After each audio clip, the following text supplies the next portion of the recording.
You have to admit that Doug Ireland found an unusual way to tell Brandon Stokley he was going into the Hall of Fame. He called the radio show he co-hosts in Denver. And Brandon, it wasn't your co-host who was elected. Congratulations. You are going in the Louisiana Sports Hall of Fame. Wow. Well, thank you. I certainly appreciate that. It's a great honor. There's been so many great athletes from Louisiana, so to be selected to go into the Louisiana Hall of Fame, certainly humbled and very appreciative of that. And so thank you so much. I really do appreciate it. The son of a coach, Stokley has starred in just about everything, making his mark in high school, in college, and in the NFL. You could easily tell that Brandon was going to be special from the first time he ever set foot on campus. I always tried to go out of my way to try to at least talk to all of the incoming freshmen and so forth, but you could tell he was different. He was mature, and I think a lot of that was probably from being a coach's son, and I think that that's probably something that a lot of people overlook.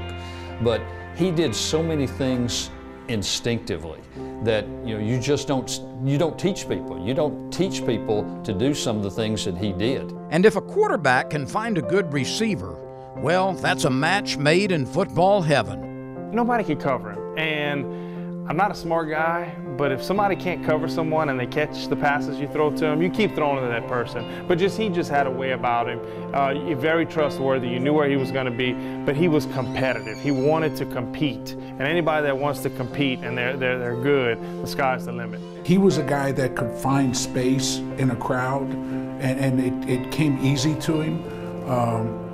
And people talk about everybody being a hard worker, and he'd have never had the career he had in the NFL had he not been a hard worker, but he had the career he had collegiately just because of all the stuff that he did. And he wasn't the kind of guy that was wanted to be celebrated for anything he did. He just did that because he knew that that's what was asked of him, and he did it. Brandon and I first met here, like my dad said, at the first year of the Manning Passing Academy in 1996. Jake Delhomme and Brandon Stokley were two of our counselors. I was in college, and that's where I got to know Brandon. He and I started throwing passes together then in 1996, and I remember I kept thinking, boy, it'd be really fun to play with this guy.